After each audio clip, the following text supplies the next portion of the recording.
بسم اللہ الرحمن الرحیم۔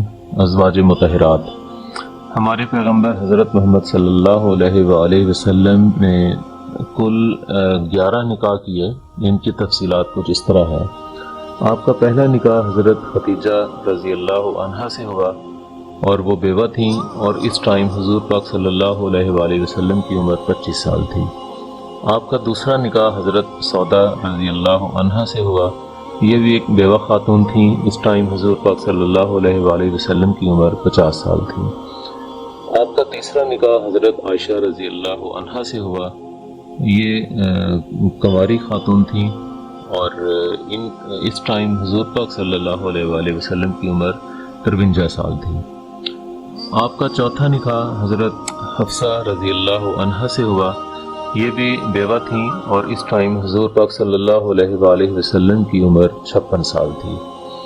آپ کا پانچواں نکاح حضرت زینب رضی اللہ عنہا بنت خزیمہ سے ہوا، یہ بیوہ تھیں، اور اس ٹائم حضور پاک صلی اللہ علیہ وآلہ وسلم کی عمر 56 سال تھی۔ آپ کا چھٹا نکاح حضرت ام سلمہ رضی اللہ عنہا سے ہوا، یہ بھی بیوہ تھیں، اور اس نکاح کے موقع پہ حضور پاک صلی اللہ علیہ وآلہ وسلم کی عمر 56 سال تھی۔ ساتواں نکاح حضرت زینب رضی اللہ عنہا بنت حجش سے ہوا، یہ مطلقہ خاتون تھیں، اور اس ٹائم حضور پاک صلی اللہ علیہ وآلہ وسلم کی عمر 58 سال تھی۔ آپ کا آٹھواں نکاح حضرت جویریہ رضی اللہ عنہا سے ہوا، اور یہ قید سے آزاد کی گئی تھیں، اور اس ٹائم پہ حضور پاک صلی اللہ علیہ وآلہ وسلم کی عمر 58 سال تھی۔ نواں نکاح حضرت صفیہ رضی اللہ عنہا سے ہوا، یہ بھی حضرت جویریہ کی طرح قید سے آزاد کروائی گئی تھیں، اور اس ٹائم پہ حضور پاک صلی اللہ علیہ وآلہ وسلم کی عمر 60 سال تھی۔ آپ کا 10واں نکاح حضرت ام حبیبہ رضی اللہ عنہا سے ہوا، یہ ایک بیوہ عورت تھیں، اور اس ٹائم پہ حضور پاک صلی اللہ علیہ وآلہ وسلم کی عمر 60 سال تھی۔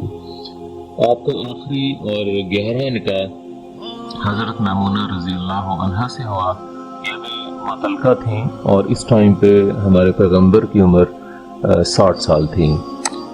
اس میں ایک اہم وضاحت یہ ہے کہ حضرت محمد صلی اللہ علیہ وآلہ وسلم کے یہ سب نکاح اس آیت سے پہلے ہو چکے تھے جس میں مسلمانوں کے واسطے بیویوں کی تعداد زیادہ سے زیادہ 4 تک مقرر کی گئی ہے۔ جنگوں میں بعض صحابہ کرام شہید ہوئے یا کفار مکہ نے مسلمان عورتوں کو طلاق دے دی، تو حضرت محمد صلی اللہ علیہ وآلہ وسلم نے ان بیوہ یا مطلقہ یعنی طلاق یافتہ عورتوں سے نکاح کر لیا، اور انسانیت کو بیوہ اور مطلقہ عورتوں سے نکاح کرنے کی ترغیب دی۔ جزاک اللہ۔